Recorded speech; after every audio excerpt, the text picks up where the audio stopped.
Yeah, I don't know if this is going to be too much of a video, but maybe it's just something for information purposes.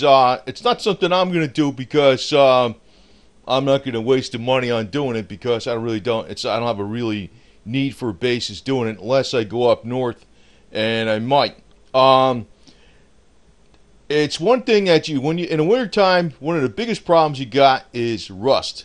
Rust is like a major problem up north, and if you buy a new car every 2 years, it's not a big deal. But I personally hate new cars.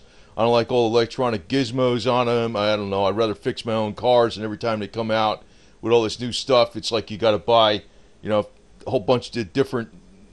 I mean, you need another PhD in fixing cars when it comes down to these new cars, And I'm like, I just like doing my own stuff. I'm too stubborn, that's what it is. But like if you're up, I know the Rust Belt has been known more like all around the Snow Belt area up around, New York State, northwestern Pennsylvania, northern Ohio, northern Michigan. But also coastal Maine. Big time, man. And I know I used to live up in northern New Jersey. If I went up to coastal Maine, I think New Jersey was freaking bad for rust. And I'm going to show you a vehicle I used to have. After I fixed it, you wouldn't believe how bad it was. After I supposedly fixed it. Anyway, fix it so it can pretty much go down the road. But up in Maine, you'd have these big rust olds on cars like 5 years old in places you wouldn't even think they'd rust. Not even in the lower fenders or quarter panels, but in the upper fenders, the upper quarter panels, on the freaking roof. I'm like, God, man. And, what the hell? Why don't they do something about this? You know why? Because the car manufacturers don't mainly sell to the rust areas. And there's other areas in the country that don't ever rust, But, they call this the Rust Belt, but this is not really the Rust Belt definition as per car rust, but it's pretty much a good indication. Like upstate New York is really bad for it, too. I mean, and I did put out a lot of videos on this because you're better off just grabbing a freaking spray can of rust converter and a spray can of top coat and then going over it with rubberized undercoating than doing nothing. Just letting it sit there, and getting inside. Now, down in the Sun Belt, you don't have any problems. Now, I actually want to tell you, though, there's the Rust Belt, big time.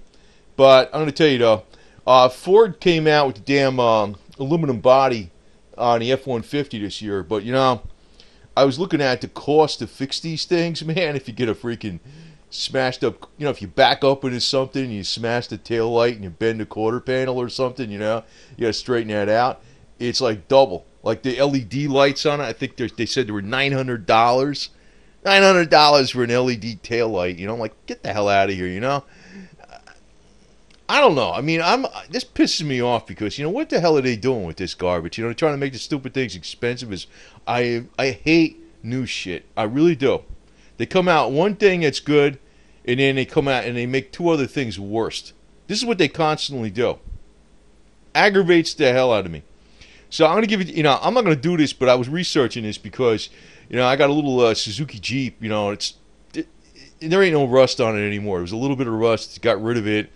It's been freaking coated with all kinds of crap. It ain't gonna rust, and the motor's fine. But the best thing to do is, you got things out there. Not this, excuse me. They got things out there. You can actually get Jeep bodies and stuff like that, aluminum ones. Pretty good stuff. But I'm going to tell you one thing. I don't know how well Bondo sticks to freaking aluminum if you get a dent. It depends on how fussy you are with the car. Maybe you just want to pound it out and say it's a Jeep, screw it, Just paint it flat black or something. But, since the temperature changes on aluminum make it expand and contract at different rates of steel, I heard Bondo does not really work too great on it, and I don't think it would work too great on something that's up north that goes from 20 below zero in the wintertime and 95 degrees in the summertime. It's got too much of a fluctuation. Crap might fall off. If you got to fix a aluminum body or something. This disadvantage and advantage of every damn thing. But this is the only way to go for Suzuki Samurai. It's a place up in Canada. It's Aqualoo Industries. And I did see stuff like fiberglass for Suzuki's, but it came from Africa. So like, hang that up, man. At the shipping cost, it could probably be ridiculous. But you know, the thing is, the main problem I hate about the Suzuki Samurai is that it's got bird metal on it that's 18 gauge, and it'll rust through pretty damn fast if you don't really keep after it. And if you're up there in places like Maine, upstate New York, northwest Pennsylvania, not alone just New Jersey or something, hang it up. That thing, that's why they're all freaking junked. What people should be doing is getting these damn aluminum bodies, because one thing I never really liked about Samurai is that it's not made here in the United States. But I can tell you one thing, begrudgingly, I figured out after a while, I haven't owned one of those. I got an SJ413, it's an 85. I've had it for 30 years, and that stupid thing actually is pretty damn off-road worthy in stock form. That damn thing sips gas, and I like it, so I'm probably going to keep it another 30 years or something. But the other thing you could do, and this is not, now I'm going to tell you one, because I've heard a lot of crap about fiberglass. Some people say it cracks, it's no good, don't use it off-road, it cracks, you can't put a tailgate in it. The one, there's probably some other brands out there, but one brand I heard that's been around, that's a long time, it's been very, very good, is Shell Valley Classic Wheel Bodies. And they don't make nothing for the Samurai, but they make it for the Jeeps. And they make a heavy-duty version that costs you, like, I think, $1,800 more. That's the one you really want to get. Steel reinforcement, and you can actually put a tailgate on it, which is, a lot of fiberglass bodies don't have it. Now, I'm telling you about this stuff for, like, these rust belt areas. The rust belt areas, because it's actually better to go, like, with this for a winter driving vehicle than it is to be messing around with, buying brand new crap all the time, because every time you buy something new, it hits you either with a computer or whatever the hell it is. A computer malfunctions on the car, and guess what? It costs you more than an engine. These yo-yos are playing games, man. I've been putting stuff out about this with the damn electric cars, and now they're trying to charge you for leasing the batteries. And I just told you that a taillight on his brand new Ford costs $900. What I read, I don't know if that's the replacement cost to retail or that's the part or whatever, but I was reading an article on it, what it cost. It was double to fix, like somebody backed up into something, broke the taillight and banged up the quarter panel. It was twice the body shop cost on an aluminum body. So I hate this shit because it pisses me off, man. So, I'm like too stubborn, so, that's what it comes down. I don't give a damn. Some people have the money, they got the money, but even me, I wouldn't do it. Just too stubborn. Now, the other thing I like about the Suzuki, though, is you can put a Volkswagen diesel in it. And I've never seen any diesel swaps that are available for, the CJs. CJ5 preferred over the CJ7, in my opinion. And, when you put in a naturally aspirated 1.6 diesel from a VW Rabbit, the naturally aspirated, it's about the same horsepower, about the same torque as a stock engine. Pretty anemic, but, it's not that bad. I really don't give a damn about going fast. The thing will get about 38 miles to the gallon, real world, with big tires on it, and you really need to lift them up a few inches because the oil pan, even though this Acme adapters place says, they don't say about lifting them up. It's actually Acme adapters. They'll sell them for like Suzuki's, Toyotas, I don't know, Geos. I think they got them in there, but they got a really strong kit, lifetime guaranteed. And, this is probably the way you want to go. Actually, the way you want to go is with an extra heavy-duty, steel-reinforced fiberglass body and a diesel. A simple 3-wire diesel. That's really what you want for a winter vehicle up north in a Rust Belt. And, I personally would not want to get a Ford F-150 up in the Rust Belt because of all the electronic gizmos on these damn things. They're getting too damn complicated to fix. Even if the body never rusts out and you never have a major engine problem, there's so much electronic garbage on these engines that it's getting, I don't know, man. I just like simplicity. It pisses me off the way they're going with this. I've actually put an HHO on my Suzuki Samurai. It's just a plain engine, no computer, and I put a K&N filter on it and an HHO, and it gets in the upper 20s on gas mileage for four-wheel drive. Not bad. Now this is the thing I used to have. It's kind of a blurry picture. This was my dad's 65 Ford Falcon over here with the 170 straight six and a C4 automatic. But I had this, and I had my 69 Roadrunner back at this time. It was in the late 70s. This was a 3/4 ton Dodge, two-wheel drive with a posi, and it had split rims on it and crap. I can tell you one thing. This was back in the 70s. I'm going to tell you one thing. The more things change, the more they stay the same. If you look at the sales of Ford, the F-150s, the main place they sell is in Texas, California, Oklahoma, and Florida. And you know why that is? Because those are states where there isn't a lot of rust. If you go up north, up in Maine, New Hampshire, upstate New York, and Vermont, where it rusts like crazy, you'll see like Silverados and GMCs sell more.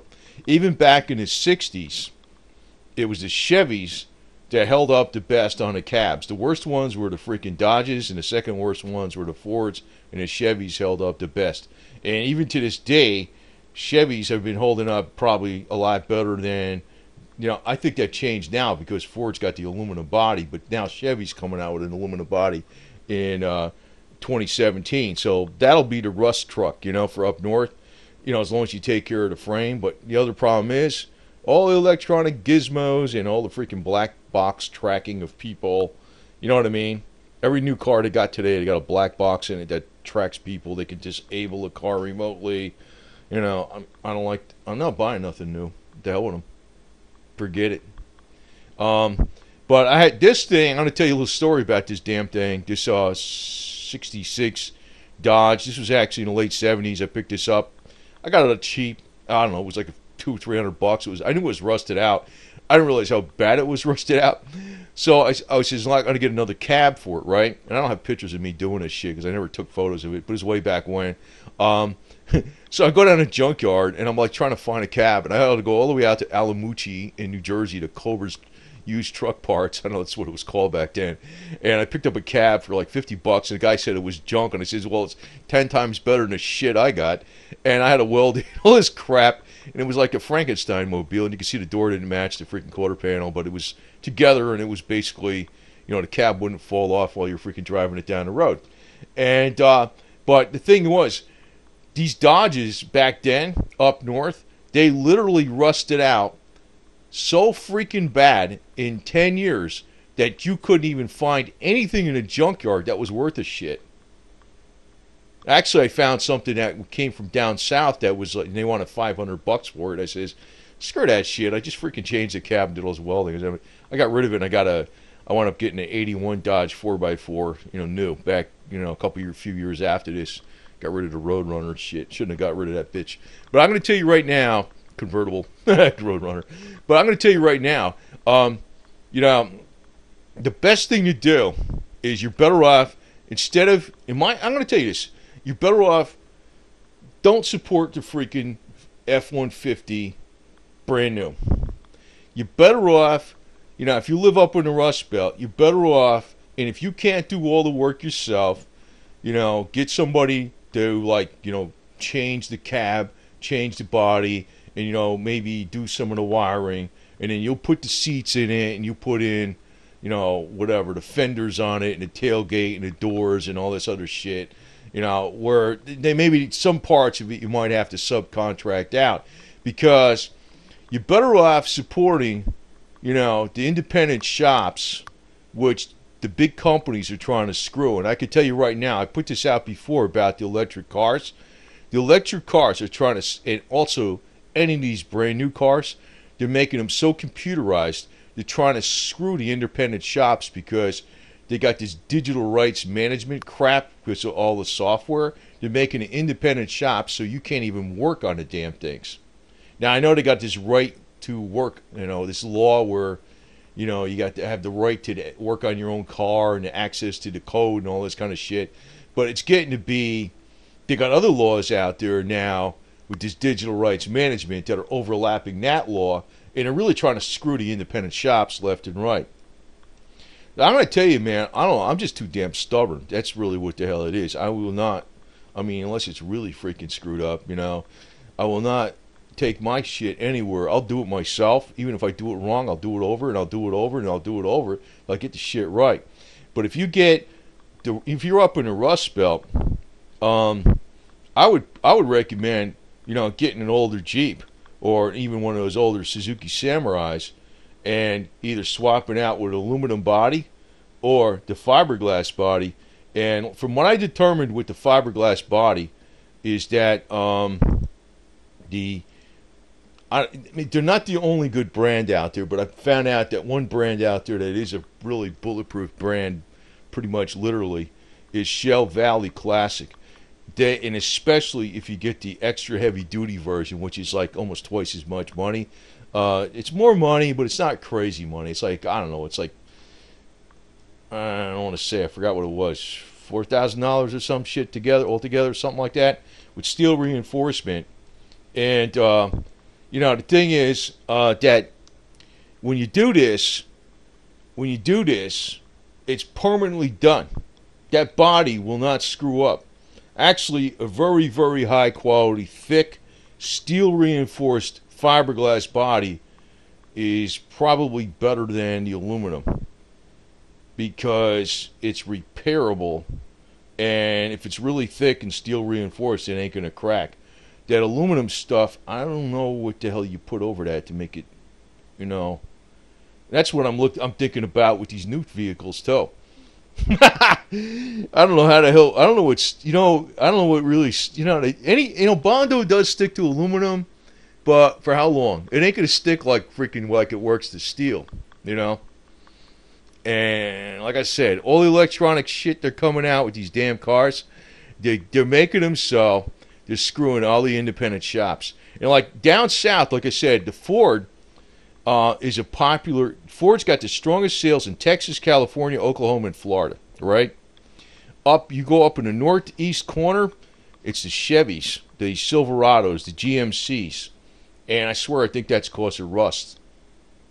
But now, you know, with the aluminum body, that's changing around. Plus, GMC is going to have an aluminum body. But the point is, they change one thing. On the opposite side, they got this stupid problem with the damn electronics. I don't like that shit. I mean, I learned a lot of it, but I mean, I know about O2 sensors and map sensors and, you know, air intake, air temperature sensors and throttle position sensors and whatever the hell else is out there. But I think it sucks, to tell you the truth. I don't like any of that shit. I'd rather go with, actually, points is better, but you know what? The simplest thing is the old diesel. The old simple 3-wire diesel, like something like the VW had. And actually, I don't know who the hell makes those conversions for a CJ, but Acme Adapters makes them for the Suzukis and the Toyotas. And that's something you can just run on plain old vegetable oil. And if you got an aluminum body or fiberglass body, you know, you got a vehicle that's going to last you 50 years. And if they ever have an EMP or something by, you know, the enemies of the United States, or they have one by a solar flare due to the weakened magnetic fields. I put this out before, you know. It's not so crazy. It's not a conspiracy theory. All this electronic shit's not going to work, man. Period. Including YouTube, you know. I'll be the only one on YouTube because I got generators, you know, with diesel. But, you know, I'm going to tell you, man, old school is the best way, and you're better off. You know, even though it's a lot more work, you know, you're better off doing this shit on your own, or, you know, doing some on your own and then you'll be farming out, you know, stuff to independent shops. Because what's going on, I'm going to tell you right now, these big-ass corporations are assholes, man. They shipped all the jobs overseas to China. They did this on purpose. It was policy. And the only way to fight them back is actually just do it. Reality, you know what I mean? So, you know, I just want to point out in this video that there is some stuff available. We can have like a permanent 4-wheel drive, old school that's really not going to ever screw up on you. Like diesel engines will last you, ridiculous amounts of miles. They're easy to repair. A correct fiberglass steel reinforced body. They should have one for Dodge back in the '60s, man. God, that thing was a piece of shit. That thing was a nightmare. I never even fixed it right, man. But I got it so it didn't. The body, the cab wouldn't roll up. When I bought this thing, actually, when I was driving around a corner, the cab almost freaking rolled off the frame. It was that bad, man. I think the only thing that was holding it on was the wires, man. So anyway,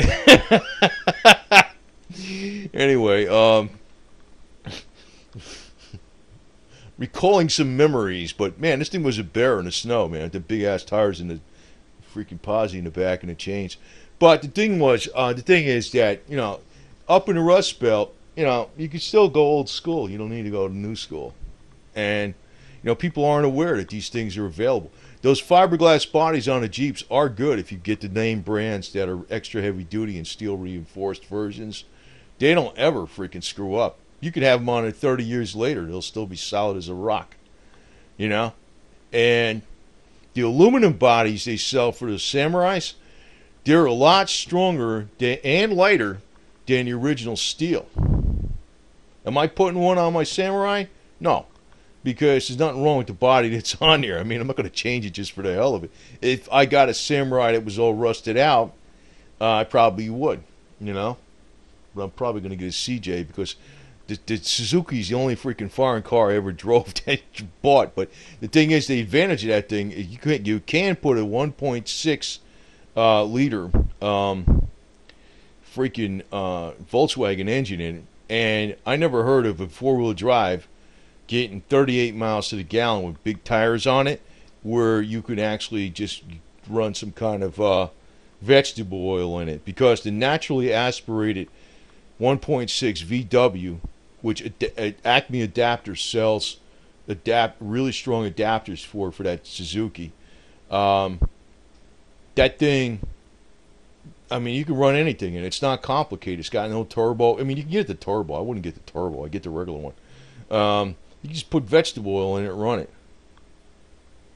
I think it's smart to have, maybe not this as your only vehicle, but it is smart to have a vehicle like this. So I just want to highlight some of the stuff out there, because I was searching this stuff for like a lot of hours, and I says, I ain't going to do it because it's like a waste of money for me, because, I got HHO on mine with a K&N filter, and I don't have any rust on my body anymore, so I ain't going to do it. It's a waste of money. But if I get another vehicle, a Jeep, like a CJ5, I'll probably get one with a fiberglass body, and I'd love to get one with a diesel in it. I don't know what to do to mix that, but that would be the ticket, man. That would be what you want, especially if you're up in the Rust Belt. This car's up there is screwed, man. And like I said, I found out like the old the Chevys seem to hold up the best. Maybe that changed because of the aluminum Fords that are brand new right now. But I can tell you right now that the I don't know. I already freaking read what these assholes are doing. They're gonna come out with something and sell it to you like this car's never gonna rust because it's got aluminum. They're gonna put all this electronic shit in it that's gonna track your every movement. That's gonna be able to be disabled remotely at any time. And even if that doesn't happen, it's going to be so damn expensive to fix. Even though the truck's got a nice body on it, it's not rusted out because it was aluminum. It's still, they're going to screw you some way or another. Because like I found out about those $900 LED taillights, I says, get the hell out of here. That's crazy. So, you're better off supporting your independent shops and going old school. That's really the moral of the story. It's more work, but it's definitely worth it in the long run.